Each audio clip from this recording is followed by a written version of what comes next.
அவங்க ஹோட்டலுக்கு போயிடுறாங்க. அங்கேருந்து அப்படியே டெசர்ட் டூர் போறாங்க. ஸோ எல்லாரும் செம்மையா போட்டோலாம் எடுத்துட்டு இருக்காங்க. பட் இவங்க மட்டும் தனியா நடந்து போயிட்டு இருக்காங்க இந்த டெசர்ட்ல. ஸோ ஹீரோட ஃப்ரெண்டு வந்து மெசேஜ் பண்றாங்க, இந்த மாதிரி எப்படி இருக்கு டெசர்ட் அப்படின்னு சொல்லிட்டு. இவங்க வந்து மெசேஜ் பண்றாங்க, இந்த மாதிரி வந்து சூடா இருக்கு, பெருசா இருக்கு, அப்படியே அனல் காத்தா பறக்குது, ஒரு 4 குடும்பத்தை நல்லா புதைக்கிற இடம் மாதிரி இருக்கு அப்படின்னு சொல்றாங்க. ஸோ அங்கேருந்து மெசேஜ் வருது, இந்த பாரு இது மாதிரிலாம் பேசாத, டிக்டாக் டிக்டாக் அப்படின்னு சொல்லிட்டு.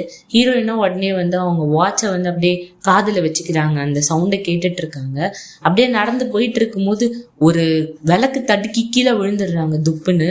அப்படியே திரும்பி பாக்குறாங்க, என்னடா இது, நம்ம எப்படிடா கீழே விழுந்தோம் அப்படின்னு சொல்லிட்டு பார்த்தா அந்த விளக்கு அந்த மண்ணில் சொருவி இருக்கு. ஸோ அதை அப்படியே எடுத்து செம்ம கோவம் வருது ஹீரோயினுக்கு.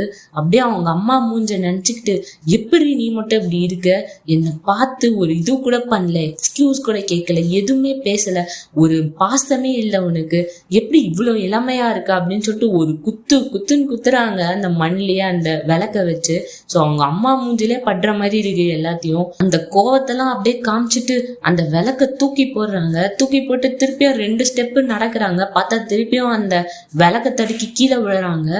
இப்பதானே அந்த விளக்க தூக்கி போட்டோம், யாரு என் கூட விளையாடுறது அப்படின்னு சொல்லிட்டு அவங்க தலையில இருக்கிற கிளிப்பா அவுத்துட்டு அப்படியே நிக்கிறாங்க. முன்னாடி வந்து ஜீனி வந்து நிக்குது, மான் கரத்தே ஸ்டைல்ல போஸ்ட் கொடுத்துட்டு.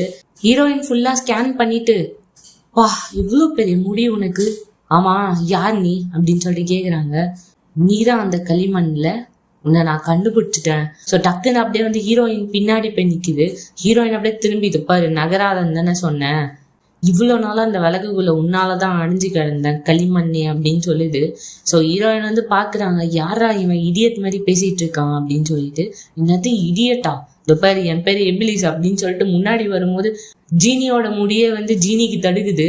எப்பாடி என்னடா இது, இந்த முடிய வச்சு படாத பாடு படுறேனடா அப்படின்னு சொல்லிட்டு ஸ்ட்ரெயிட்டா நின்றுட்டு, இது பேரு நான் ஒரு ஜீனி ஆக்சுவலி அப்படின்னு சொல்லிட்டு வருது. ஆனா வாமிட் வர மாதிரி இருக்கு ஜீனிக்கு. ஏன் என் விளக்கு போட்டு இப்படி ஆட்டின, எனக்கு கொமட்டிக்கிட்டு வருது அப்படின்னு சொல்லிட்டு வாமிட் எடுக்குது. இவன் ஒரு பைத்தியக்காரன் போல அப்படின்னு சொல்லிட்டு அங்கிருந்து அப்படியே கிளம்பி போறாங்க. ஏ நில்றி, நான் தாண்டி உன்னோட ஜீனி, என் விளக்கு காணுமே அப்படின்னு சொல்லிட்டு விளக்க தேடிட்டு இருக்கு. இதோ பாரு நில்லு, நான் உன் கூட வரேன் அப்படின்னு சொல்லிட்டு கத்துது.